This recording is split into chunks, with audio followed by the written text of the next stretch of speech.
You had you had a good Algebra 2 teacher, didn't you? Maybe I did. Maybe you did.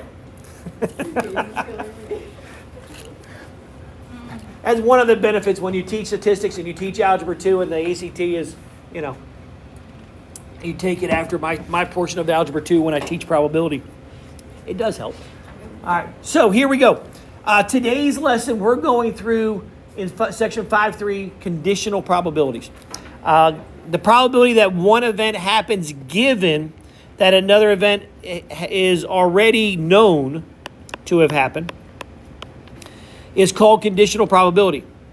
Suppose we know that event A has happened already, then the probability that event B happens given that A has occurred is denoted by the following formula. P of B, vertical line A, and close the parentheses.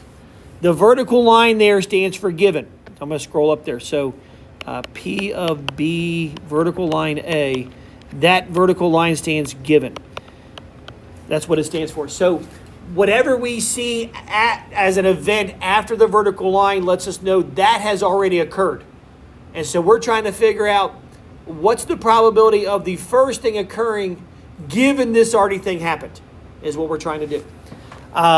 Now, formula-wise, the probability of B given A, we can find that by taking the probability of B and A and dividing it by the probability of A. So as a proportion, we can figure out the conditional probability by taking the probability of B and A occurring and dividing it by the probability of just A occurring. The other way you can see this written, and this is just another way, if I reverse the letters, the probability of A given B, that has the same numerator, but the denominator now switches. Whichever event is written after the given line is always the probability of that one event on the bottom. Okay? And so you know, so as you look at it, pay attention to what events after the given line. The event of just that one event is on the bottom as the denominator. So we worked with these little two-way table Venn diagram thingies yesterday. Just kind of associated with the conditional probability if you want to see it in that term standpoint. So the probability of A given B in this first example, formula we know that was what I just wrote. Probability of A and B divided by probability of B. Again, B was written second after the thing, so the probability of the B has to be on the bottom. Now, what are we talking about? We're talking about taking whatever number is in that top left square and dividing it by the bottom of that column. All right, so and we're ignoring the far right side. So to find our answer, we would take the little square that I've shaded and dividing it by whatever that bottom of that column thing is. Okay? So if it was proportions, then we would take the proportion that's inside the box divided by the proportion as a column proportion is how we would go about dividing. If they were counts, we're going to take the numbers in those two sections and divide them. For the probability of B given A, again, numerator-wise, it's B and A, probability of B and A, divided by the probability of A. So in a table, we are taking, again, the B and A portion, but we are dividing by the row amount of A over there to the side. So we're ignoring the whole bottom.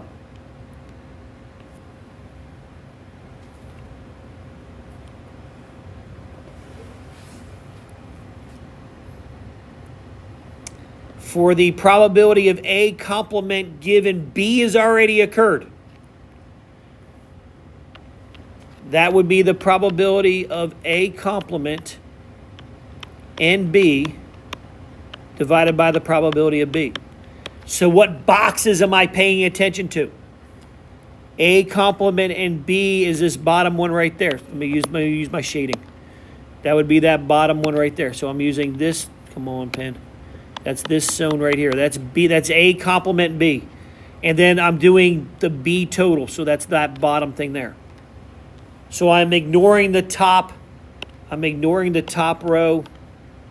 Okay, I'm ignoring that piece there. Get out of there. All right. The probability of B complement A. That would be the top right box. So that's this box. Divided by the total right next to it. The row total divided by right next to it. So it would be taking those two things. Again, if we stay with my little shading and circle, it's always going to be the little shaded zone divided by circle in every single one of those for our fraction wise. Again, formula, probability of B complement and A divided by the probability of A. And then the last one, probability of B complement and A complement divided by the probability of A complement. Because A complement was listed last. So that's taking this last square and dividing it by that bottom right-hand part.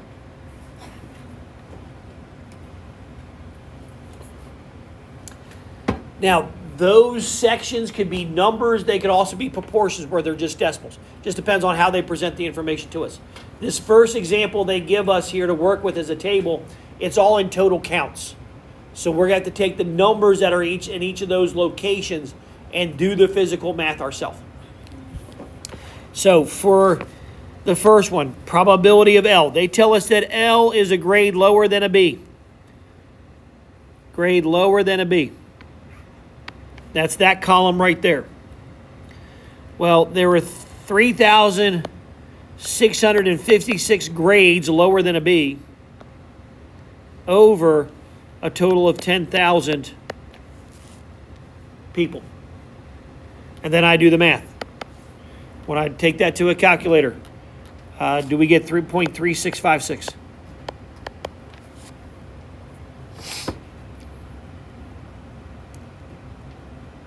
All right, good.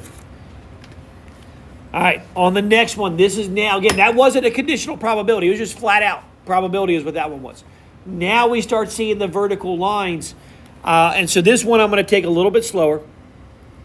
So on the first one, it says, find the probability that E given L has already occurred. So what's the probability? We got to do probability of E and L and divide it by the probability of L. Or in this case, it's totals. It's what's the total of E and L, that box, divided by the total of L. Since we're dealing with counts and not probabilities, so E was EPS course, which is engineering and physical science, and L was lower than a B, so that's the 800. So that would be 800. On the bottom, the L for a total for L would be the 3,656. Because that's the bottom of the L column, or the L event. Okay, there's my event L. That's my event E, is that one right there. And then now I would just divide those two things out. So 800 divided by 3,656. Who? It's a big decimal. It is a big one. All we need is the first four. So 0.2188. That's all we need. We don't need all of it. Rounding to the fourth would be good. That's enough for what we need to do and pick choices and so forth and do things. Again, pay attention on the website for homework. Whatever they tell you to round to. They switch sometimes. Staying with 4 decimals for the AP stuff is the best option. On the next one, again, all they did was they switched the L and the E. The top stays the same. Okay, yeah, they switched places, but it's still what they have in common. What changed is what I'm dividing by. I'm dividing by the total that's in the E row on this one. So the probability of L and E occurring, what they had in common was 800. What is the total for the E row? 1600. That one's a nice one. Don't go to the calculator. That one's 0.5.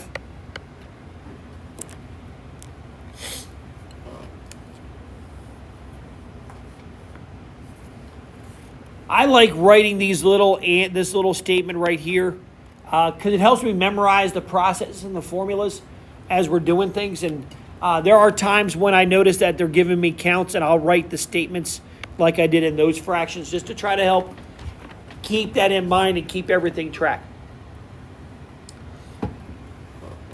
All right, next example. We have homeowners and high school graduates. If we know the person is a homeowner, what is the probability that the person is a high school graduate?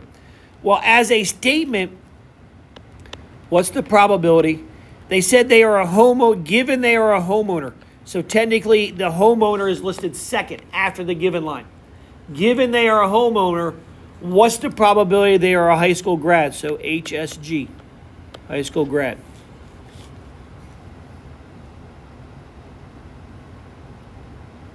Again, I noticed they don't give me proportions. They give me counts here. So as I'm going to use the count terminology, I want to do high school grads and homeowners divided by my homeowners, my total for each of those areas. Okay? So how many high school graduates were homeowners? Looks like 221. How many total homeowners were there? 340. And then now I'm ready to go ahead and divide that sucker out. 221 divided by 340 gives me 0.65.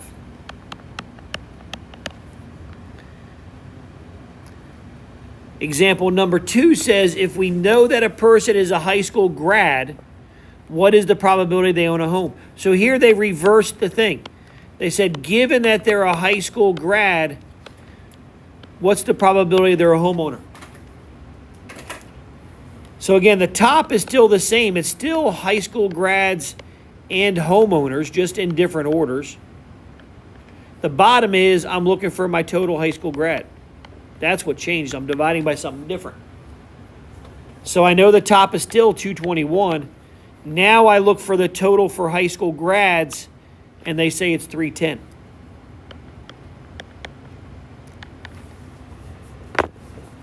Now, since we're dividing by a smaller denominator, then that means my percentage should do what?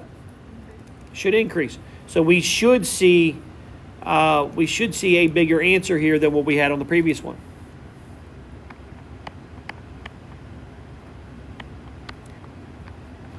So 0.7129.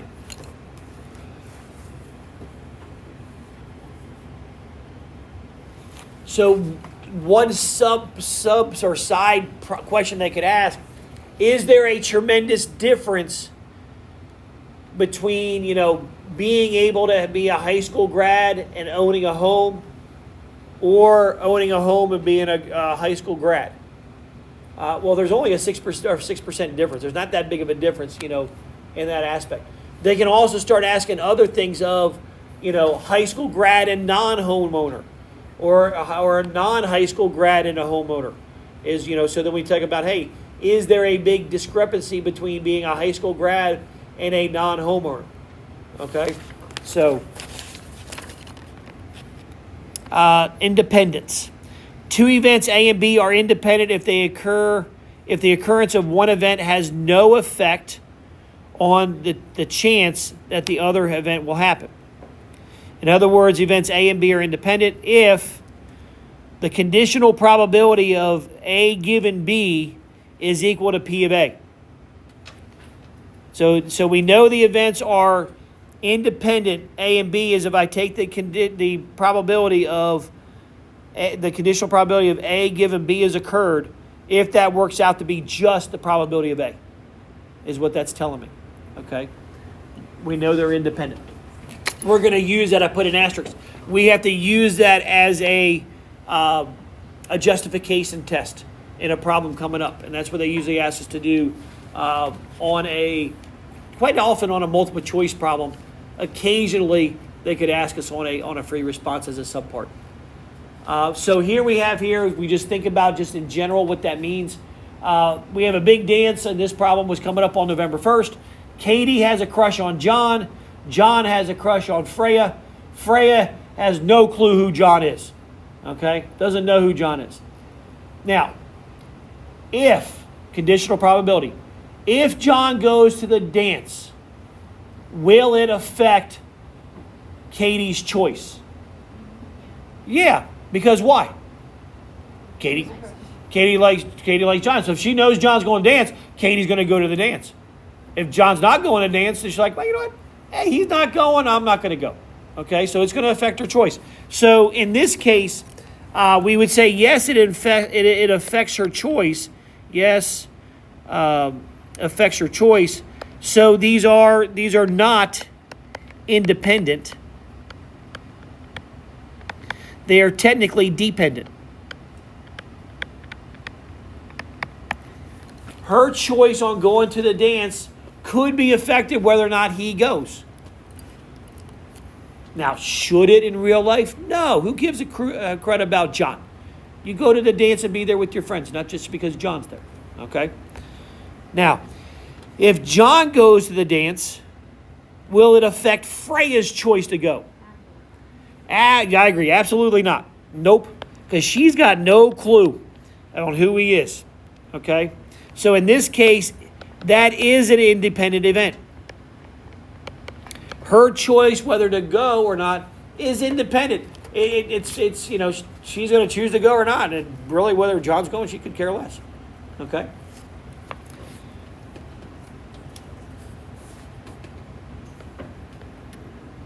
All right, now here's we get to start working with examples. Checking for independence. Is there a relationship between gender and having allergies? So are the events being female and allergies, are they independent? And so that's where we're using this little process up here in that little statement to try to check. And basically what we got to do is, and there's two ways you can go about doing it. And it's not bad to check both of them. That way you get comfortable with doing this all the time. We could check what's the probability that given you have allergies that you're a female, is that equal to the probability of being a female? The other way we could test is reversing. Is the probability of being female, given you're female and you have allergies, is that equal to the probability of having allergies? If, when we do the math, if the things are equal, then we know that they are independent. If the answers are not equal, we know they're not independent, they're dependent. Okay? So with that in mind, starting on the left side, we want females with allergies, that's 10, over total allergies, okay? So that would be 18. Is that equal to the probability of being female? Well, that would be, probability of female would be 23 out of 40. So now let's do the math. Those fractions don't look the same, and I would convert if I could, but I'm not going to worry about it. 10 divided by 18 gives me repeating fives, so 0.5556. And then now I do 23 divided by 40, and I get 0.575. Those are close, but they're not exactly the same. All right, they're close, but not the same. So not independent. Technically, it's dependent.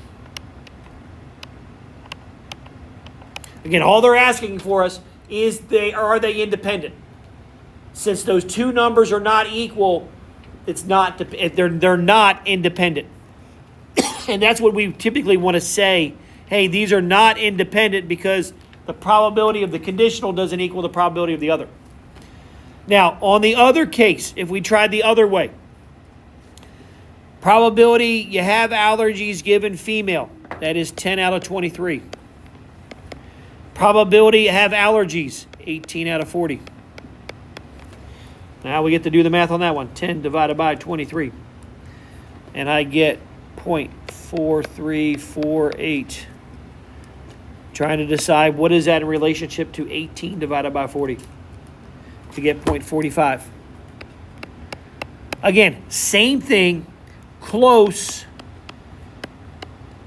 but not equal, so independent, so not independent.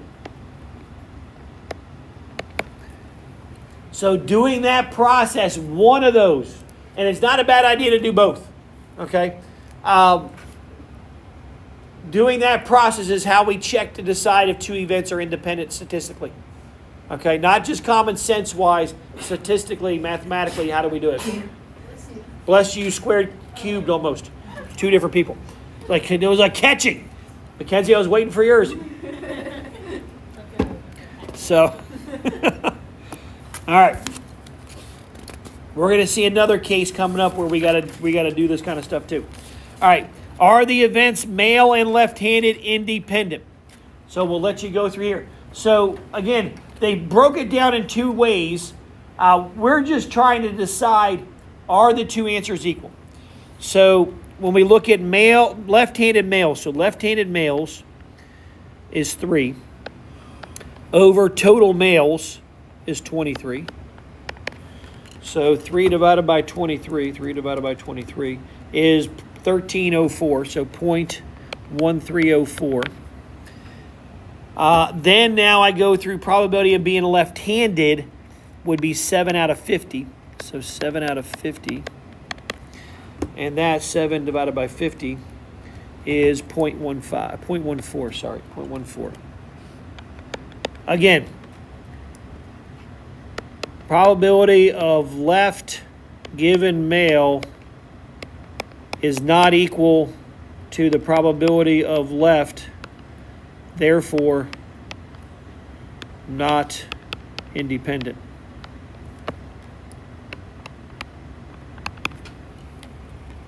And there's my justification. Again, I don't have to do it both ways, just once is fine. And this is how they'll ask us to do it on the AP exam, is where it's basically once you do the conditional, it's whichever event's listed first before the given sign, that's the probability that you're trying to find individually. And then are those two things equal? Then this is why we got to make sure we take it out more decimal places. We don't just take it always out to the second. The second probability was automatically there because that's divided out even. It was a terminating decimal. So we want to make sure we take it out multiple decimal places just for rounding parts. All right. So again, that's one you want to make sure you go back, you revisit, because I've seen that on AP practice exams. As we do it, you'll probably see it on my test next week. Tree diagram. We can use a tree diagram for flipping a coin twice, and then calculating probabilities of things taking place. So they say, what is the probability of getting two heads? I don't give you a lot of space here to do really wide, but basically we have two tosses. We're tossing the coin once, tossing the coin a second time, done. So the first thing I'm going to do, here's my first toss. This is toss 1. I could get a heads or I could get a tails. Now, I'm ready to start the second toss. When I toss it the second time, if I got a heads the first time, I could get a heads the second time, or I could get a tails. And then if I got a tails on the first toss, when I toss it the second time, I could get a heads or a tails. And so the second branch here is my second toss, toss 2. So when I look at my sample space, I can create the possible outcomes through sample spaces with tree diagrams. We know our sample space is HH, HT, and then we have TH, TT. It's basically, what did you do on the first toss, followed by the second toss. What's the probability of getting 2 heads? Well, how many possible outcomes are there? 4. How many are heads, heads? 1. So there's a 1 in 4 chance to get 2 heads. Technically, each of those are 1/4. Okay, technically each of them are 1/4. Now, sometimes we're given proportions for events to take place. We know actually going into it, we got a 50% chance of getting heads or a 50% chance of getting tails on the first toss. When I go after the next toss, the same thing. 50%, 50%. Each of the individual branches should add up to be a 100%, okay? Especially as we get more complex tree things as we're going through here. And then, again, how can you get 1/4? Well, that's the same thing as saying 1/2 times 1/2, which is 1/4. Or if I'm given decimals, 0.5 times 0.5 equals 0.25. Okay, so to find the probability of whatever our desired event is, technically we can multiply the branches leading up to it, and that gives us our overall probability of that one specific event taking place.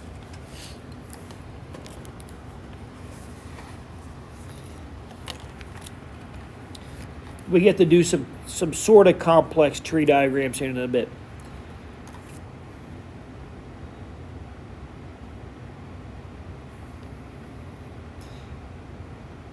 Now, why are we allowed to multiply the probabilities together? These are independent events.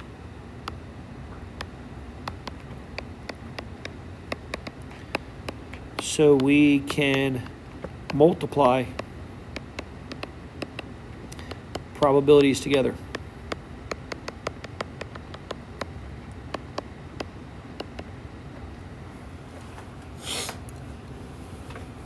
And that's what we have here in the, hey, there's my notes popped in finally, or maybe I skipped the first page. I knew I wrote, I just thought I wrote on the whole thing. So, is that filled in for you guys on your version? Yeah. Okay, so somehow, maybe I skipped the first page of filling in blanks, I don't know. So, given are the general multiplication rule in probability. It says given A and B are dependent events, the probability of A and B can be found by our little process that we did up above, taking the probability of A times the probability of B given A has already occurred. That thing right there, again, we need to make sure you have that. I believe that's on the cheat sheet guide they give you. Let me double check for the AP exam. Blah, blah, blah, blah, blah, blah, blah, blah, blah. No, they give us the probability A given B, where it's A and B over B.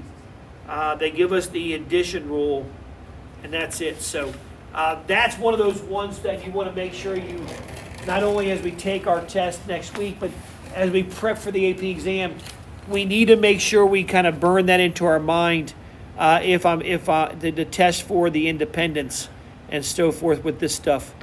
And we have an example of it coming up here in a minute. If we're given that A and B are independent, like the coins, then technically I can just multiply the two probabilities together to get my final probability of A and B happening. Okay, so this would be like the probability of heads. I can just take the probability of getting a head times the probability of getting a heads, which would be 0.5 times 0.5, which is equal to 0.25.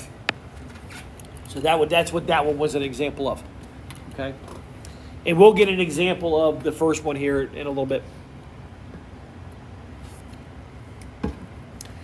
So we get to draw. I'm going to scoot this up.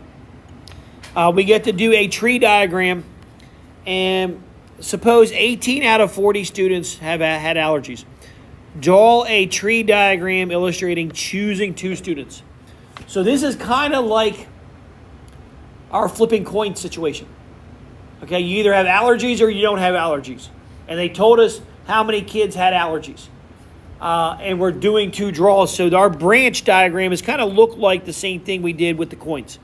So first branch, I'm going to put the letter A. And then branch going down, I'm going to put NA. And again, A stands for allergies. NA stands for no allergies.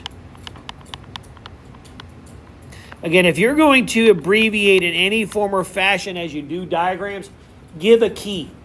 Get in the habit of doing that. That way you don't forget to do it and they don't dock you on something when they're being picky. Remember, we're always labeling graphs. So this just kind of keeps us in that same mode. They tell us, suppose 18 out of students had allergies. So my first diagonal line, it would be 18 out of 40. That's the probability that getting the first student that would have somebody with allergies. How many don't have allergies? 22. So that means that the bottom branch is 22 out of 40. Now, that's the first student. That's student number 1.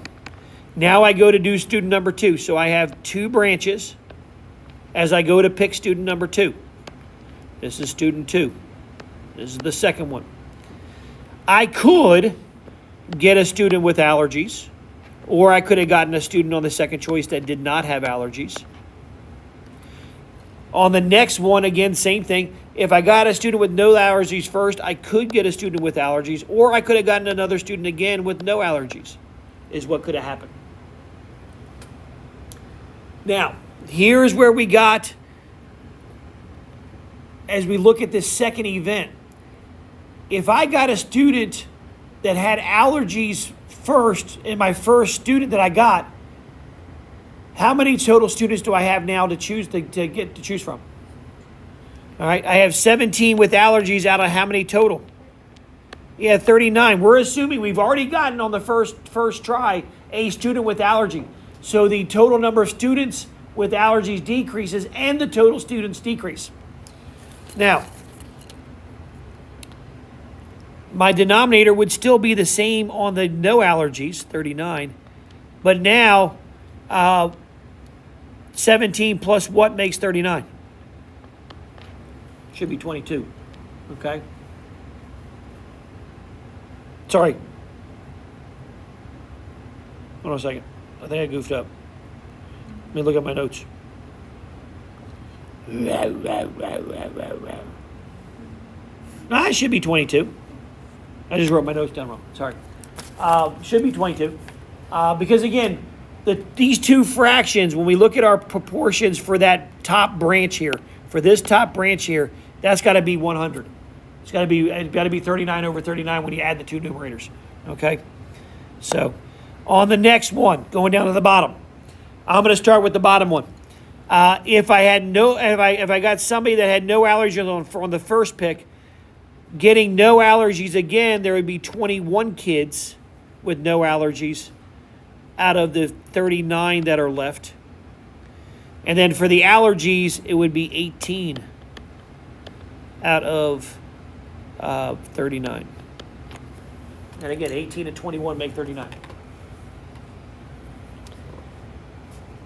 And so now as we look at what they ask us to do, what is the probability that both students have allergies? So what's the probabilities I get an allergy and an allergy?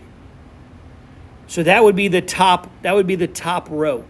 That would be this top row right there. So that means I would go and say, all right, that's equal to 18 over 40 times 17 over 39. That gives me 306 over 1560. And just to make sure, 17 times 18, yep, and divided by 1560 is 1962.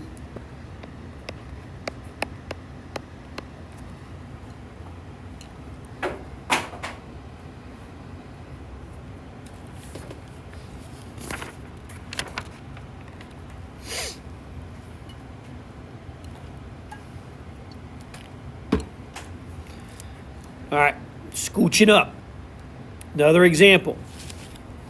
About 55% of high school students participate in a school athletic team at some level, and about 5% of these athletes go on to play on a college team in the NCAA. What percent of high school students play a sport in high school and go on to play a college sport? So we're trying to find the probability high school sport and college sport. That's what we're trying to figure out. How many kids, go on and end up doing both, okay? And see what percentage is that. I'm going to write the word and college sport, all right? So tree diagram. Starting in the beginning. We play a high school sport, or we don't play a high school sport.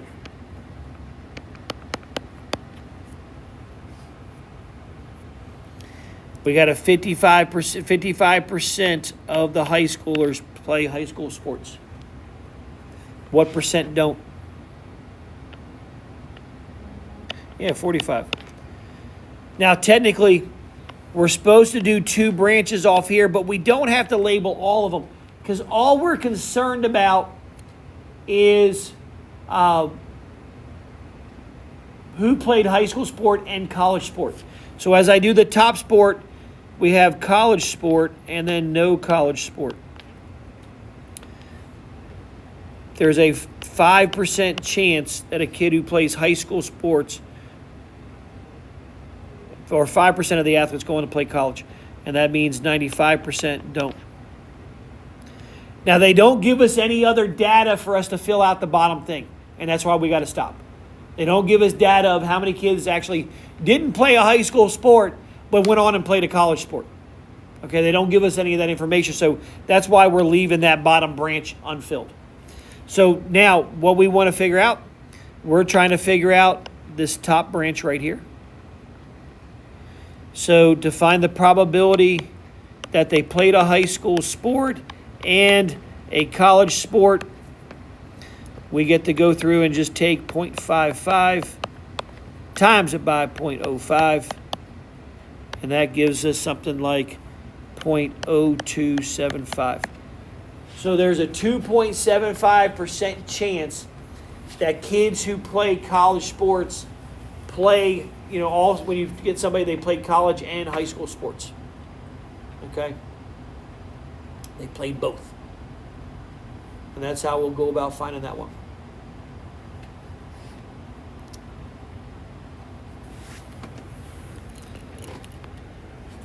All right, weather conditions. Hacienda Heights and La Puente are 2 neighboring suburbs in LA. Sidebar, I wonder if they're affected by the wildfires. You know what I mean? I mean, that occupied all my time over, at the end of, during Christmas break and stuff, all how bad the wildfires were around the LA and those areas there. According to the local newspaper, there is a 50% chance of rain in Hacienda Heights and a 50% chance of rain in La Puente. Does it mean that we can go ahead and do 0.5 times 0.5 to find out there's a 25% chance that it'll rain in both cities tomorrow? Well, no, it's not appropriate in this setting to multiply the 2 probabilities since the events aren't independent. If it's raining in one of these locations, there is a high probability that it's raining in the other. All right? Now, again, it doesn't say guaranteed, but it is a high probability. If it's raining here at Beach High School, there's a good probability it's raining in Goodlettsville right now, and so forth. Or maybe in downtown Hendersonville. Okay? Now, suppose there's a 50% chance of rain in New York tomorrow. and then to find the probability that rain in Hacienda Heights and New York probability, it would be appropriate to multiply the probabilities that it's raining in both of those tomorrow, because Hacienda Heights is independent of the weather in New York. They're nowhere close geographically. And so we could, in that situation, they are independent. We can multiply their two probabilities together. Okay?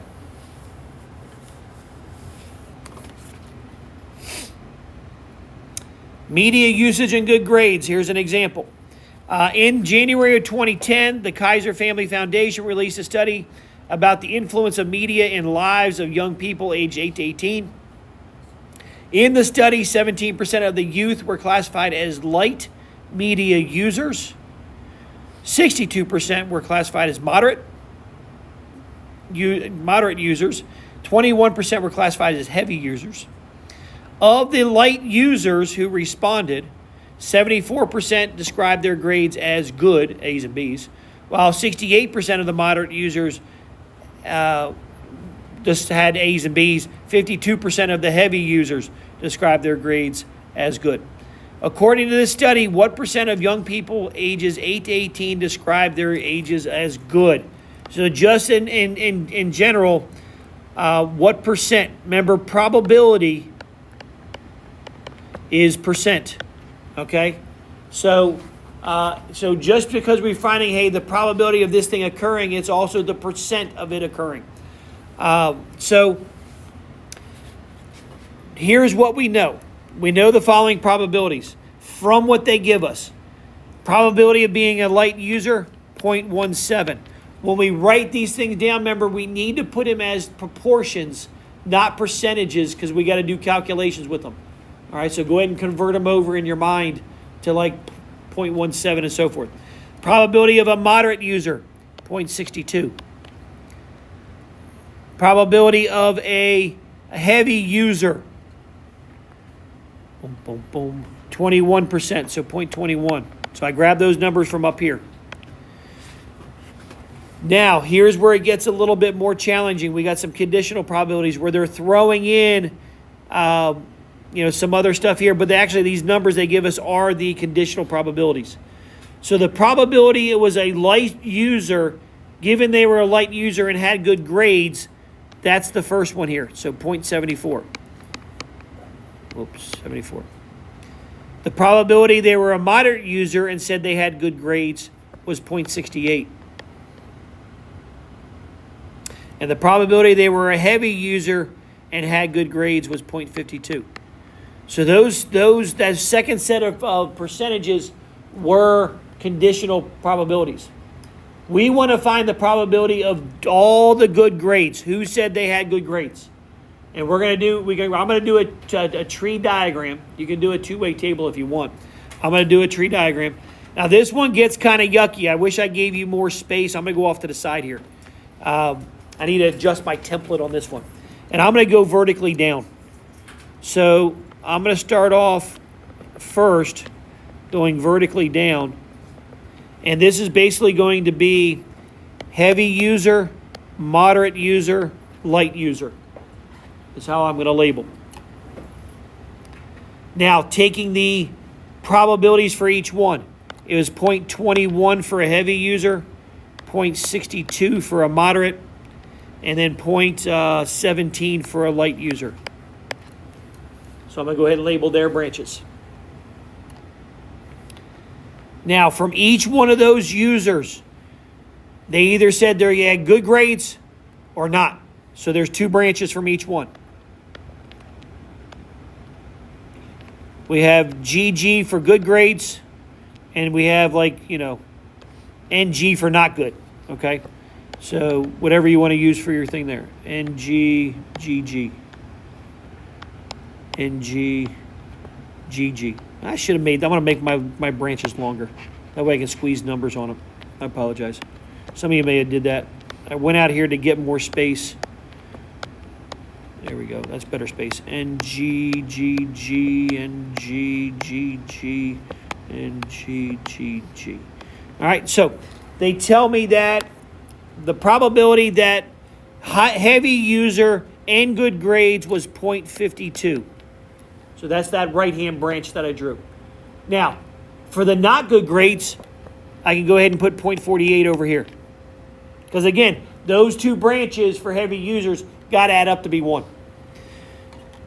Now, for the moderate users, it was 0.68 had good grades. That means 32% or 0.32 did not have good grades. And then on the last one, it was 74%.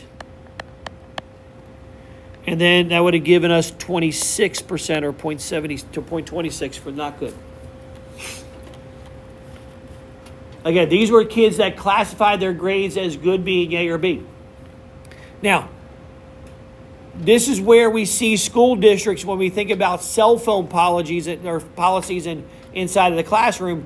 They've gathered data and on testing stuff and different things and saying, hey, there is an impact when cell phones are in the classroom and kids are on them all the time and their grades suffering. And the percentage of kids that are off the cell phones, their grades are higher. And that's why we start seeing schools not allowing cell phones in the school. We put them up in the pouches, okay, because statistics show that grades are higher when that thing is not in your possession, because you get suckered into it, okay? So now, what are the probability for good grades? Probability of good grades.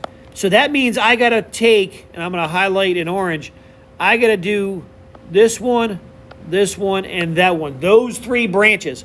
I got to find the answers for each of those 3 branches. So I got to take 0.21 times 0.52. And then I got to do 0.62 times 0.68. And then I got to do 0.17 times 0.74. And once I get those answers, I got to add them all up. And that'll tell me my probability of good grades. So with that in mind, let's go ahead and multiply these together. 0.21 times, oh, that's got to turn on the calculator. 0.21 times 0.52, we get 1092. So 0.1092. Then we get to do 0.60. Oh, Mr. Stevens, you wrote it in the wrong spot. 0.1092. Yeah. Then we go 0.62 times 0.68. We get 0.4216. And then the last one, we get to do 0.17 times 0.74. Whoopsies, need a decimal point. And that's 1258. And then now I get to add those 3 things together. And I'm just going to go using the back arrow button, adding stuff. And that gives me 0.6566. So there is basically approximately about a 66% of the students in the study describe their grades as good.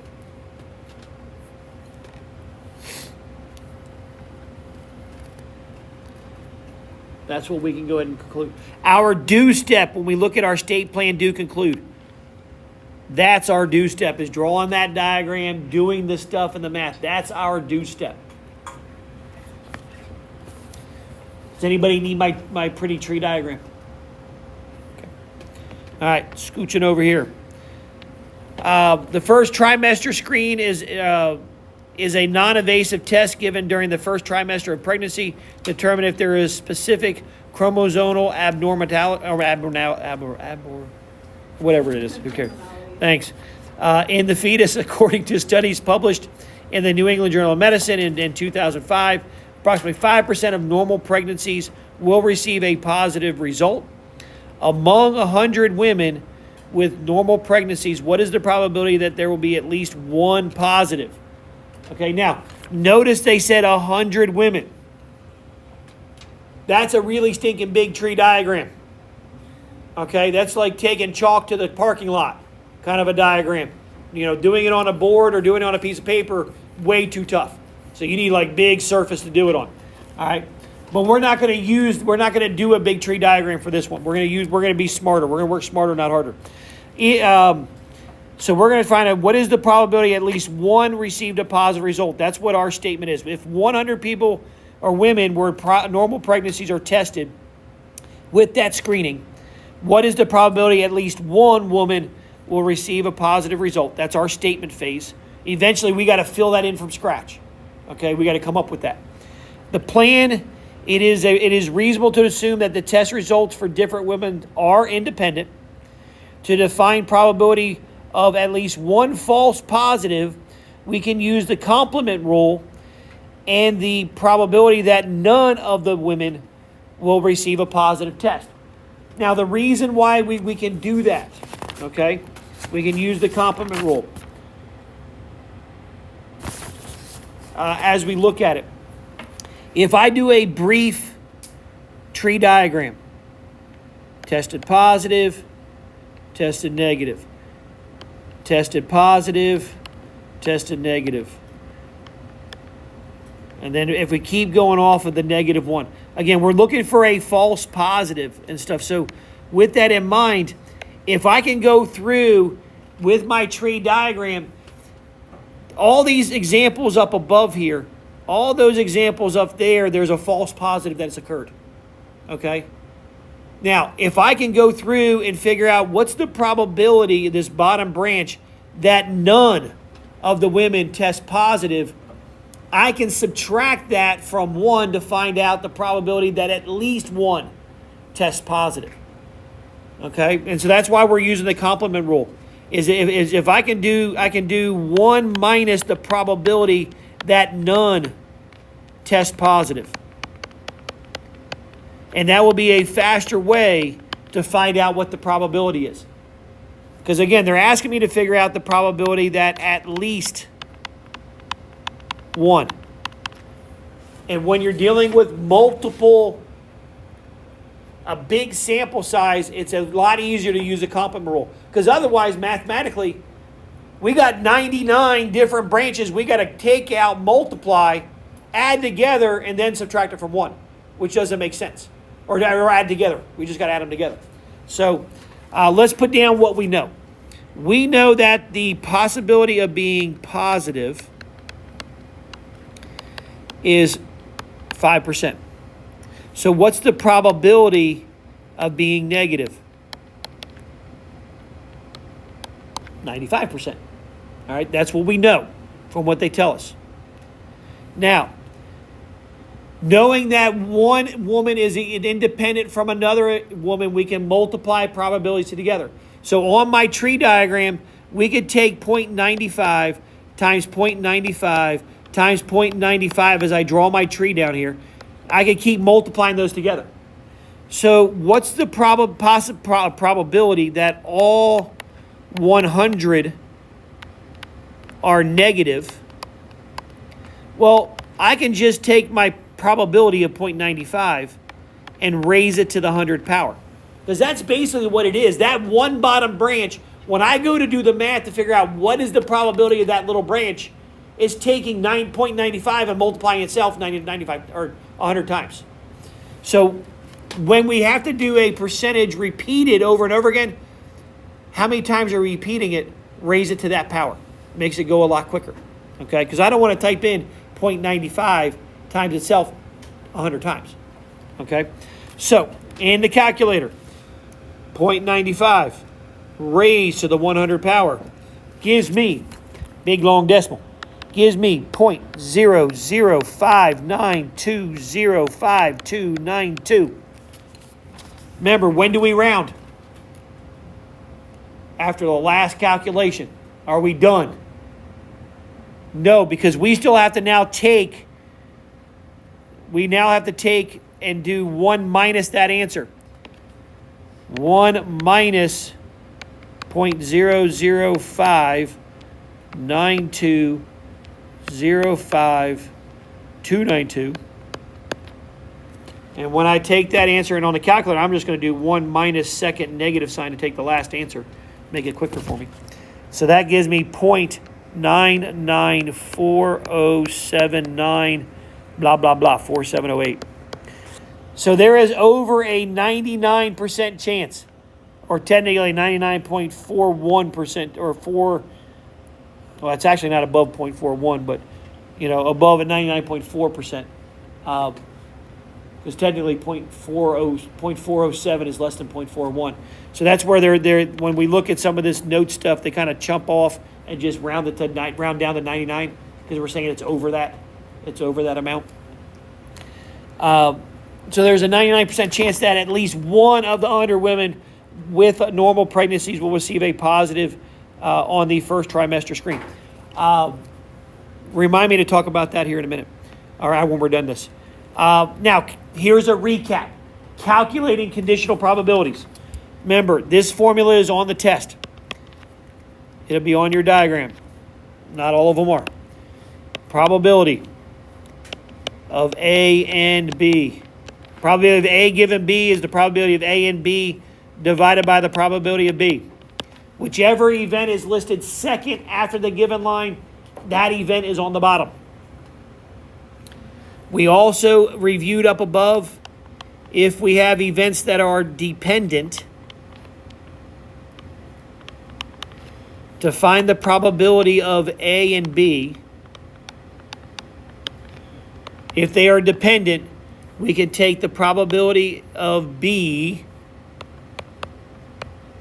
times the probability of A given B. That's one way we could do it. Remember, we can also reverse, and say the other option is that's equal to the probability of A times the probability of B given A has occurred. Okay, so remember, if it's whatever event is listed after, that's a horrible color. Looks great on the iPad, but not up there. The probability of A times probability of B given A has occurred. Again, this is the one I'm trying to make an emphasis of where I've seen it used on the AP exam. And it's usually one that kids miss because we don't use it that much, and so we forget about it frequency-wise. So I'm just kind of flag little tips to try to help you score a little bit higher. If they are independent, if the events are independent, then we know that the probability of A and B is equal to basically the probability of A times the probability of B if they're independent. Like our coins. Okay, like our coins.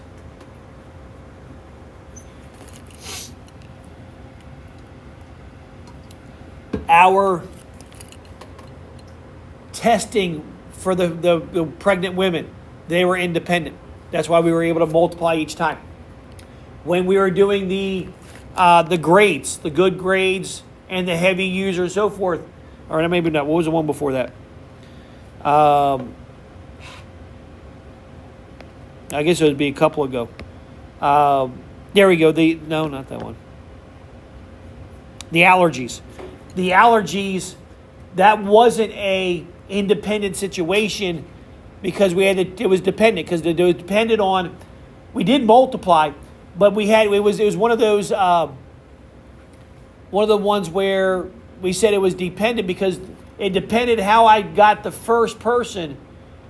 And if I did the same one again, I had to subtract from the top and the bottom. So it was a dependent situation as we did those. So we had to adjust the fractions. All right, what we got here? We got just a smidge more. Just actually really it's this bottom problem, then we're done. We classified the U.S. households according to types of phones they use. Here we're using a two-way table. What is the probability that a random selected household with a landline also has a cell phone? So again, as we look at this, we're trying to find the probability that they have a cell phone. Whoopsies. They have a cell phone given they had a landline. So given they had a landline, what's the probability that they have a cell phone? So again, formula-wise, using what we have up on the top, these are not, so this is a conditional thing. So it matches the left-hand side. So I would take the probability. All these are proportions, so they're probabilities. So I don't have to. I can do it a lot quicker. Probability of cell and landline divided by the probability of a landline. So, cell and landline, 0.60. Probability of having a landline, that's that one right there, 0.78. Divide those two sucker out. 0.60 divided by 0.78. And we get 0.7692. So there is a, 76.92% chance that a landline user also has a cell phone.